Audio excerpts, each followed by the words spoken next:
The girl tells them about a location she was supposed to go to, so they go and have the female detective check it out. She brings a group of men with them, and they find basically a shrine with different stuff, small and stific things, or stific things with times and dates on it, and like little names added to those times and dates. And it's just a bunch of random things. And if you didn't know what they meant, you would know why they were put at this time and date. And one of these things was item involved in his family's death. Basically, something on the body of the person who ended up killing his family. He took something from them, and he probably took it from the person before the death of his family, showing that either he was involved in the death of his family or knew his family was going to die and did nothing to stop the death of his family.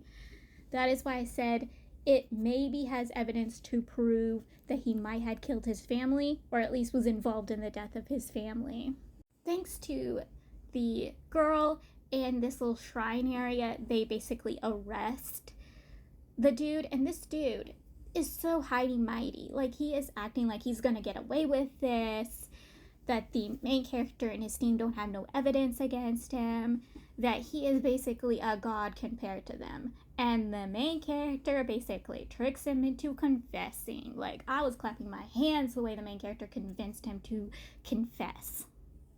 Like, chef's kiss. I always love those scenes in detective books or in detective shows where the dude thinks he's gonna get away with it, and just one slip up created by the detective makes this dude slip up and confess. I just love those scenes, and it's exactly like that in the scene. He thinks he's getting away with it, that he has it all in the bag, and the main character gets him to slip up and confess. I loved it.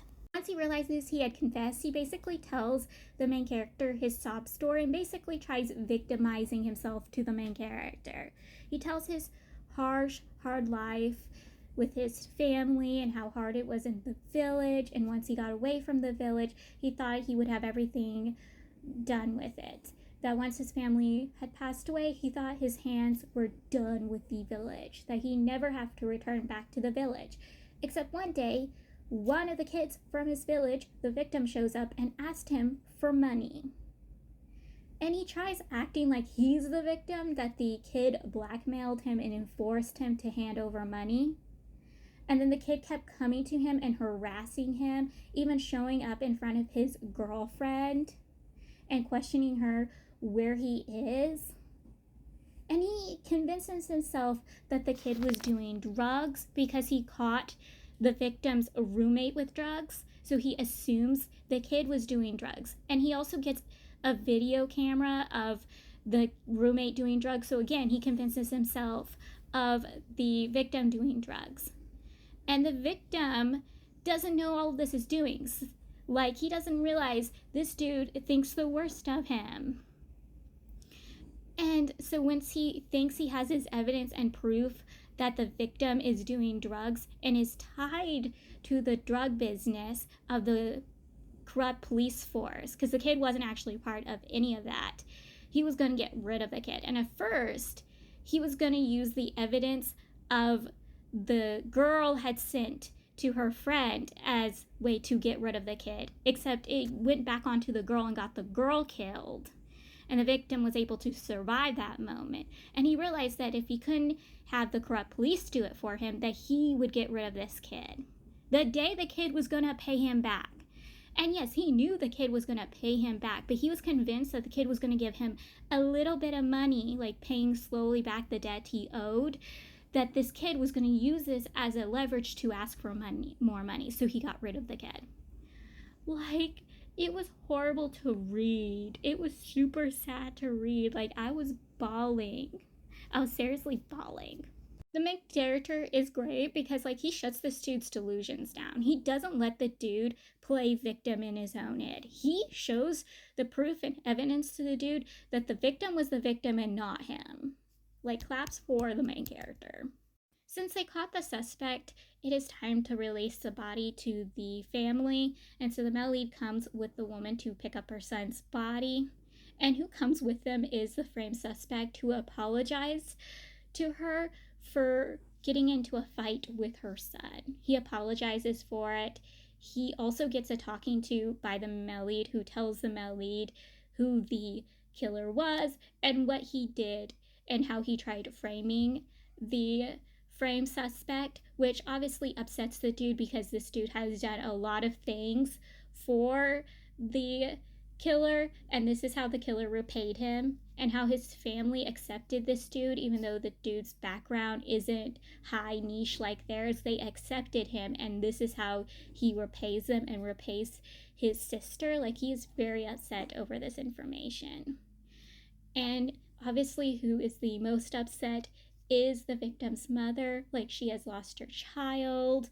She's now getting her child's body back. She's getting his death certificate. It is just really sad moment all around.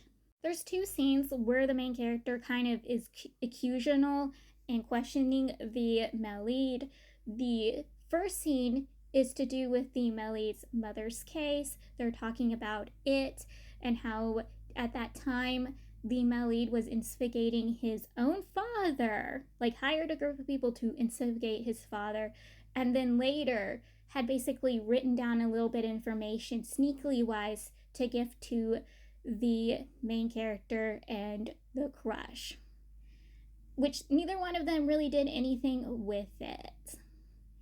And then years later, the male lead's father gets into an accident, which is 3 years prior to the story.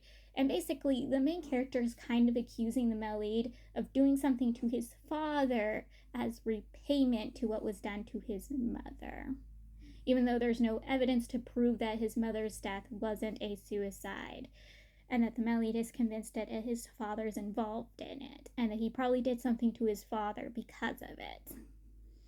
Obviously, the male lead is like, I didn't do anything to my father. Are you accusing me of that? And that is as far as it gets to. And then the second time, it's after they solved the case, and the main character brings a piece of evidence they found in the shrine area that belongs to the male lead. And the male lead's like, well, he probably stole it. What was the date? And the date was the first day the male lead started working with the brother-in-law because they do business with each other. And he's like, oh, yes, that was the first day I really truly started working with him. So he probably stole something to basically keep it as a shrine, as a memento of the first day we started working together. The main character and the male lead, they go to the male lead's mother's grave, and that's when the male lead finds out that the main character has been putting flowers at his mother's grave every year of the death of her anniversary. There they talk about a case that the main character's teacher was involved in. This case had a young girl kidnapped, and the father kept going to the main character's teacher to find the poor girl, that he had a suspect, but nothing was being done. Now, the teacher was looking into the suspect, but there was not much he could do.